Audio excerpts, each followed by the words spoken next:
Do you remember the days of heading to the arcade and putting the old coin in the slot and then just staring at the screen for hours? Well, technology and gaming has come a long way since then.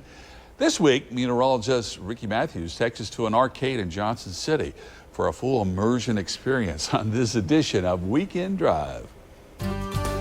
Weekend Drive is sponsored by Food City.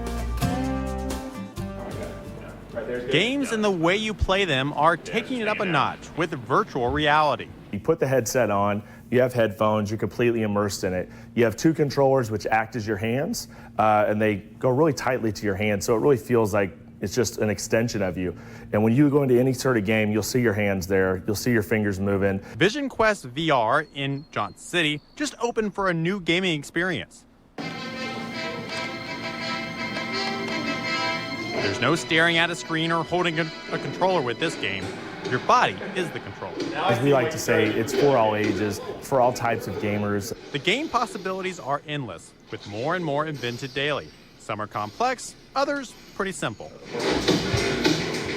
In Beat Saber, the goal is to use your hands, seen as virtual lightsabers in the game, to swipe at colored blocks. If you're not necessarily a gamer, you'll still get into it because the whole experience is just like nothing else. I mean, it's hard for me to even describe it without somebody putting on the actual headset.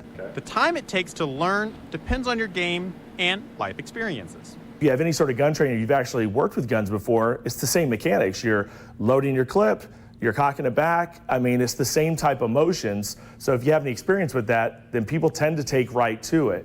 Virtual reality also provides other opportunities besides gaming.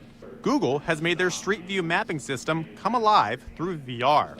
There are also simulations that allow you to experience travel or extreme experiences like swimming with dolphins or sharks without actually getting wet. They actually form a whole curriculum to whatever the grade is. So they come in for an hour and a half, and they're going to be completely learning the whole time and having a good time doing it. You know, I think that's the whole key is in teaching kids, giving them a different way of learning, not just looking at a book, not just doing tests, but being immersed in something like this kind of takes it to a whole new level. For most, Cyrus recommends starting with a 30-minute game session, and then, if you like it, adding more. And with our setup, you get to try as many games as you want. So you don't have to just lock in on one game for 30 minutes. We can pull you out 5 minutes in if you're not feeling it and put you in something that you really like.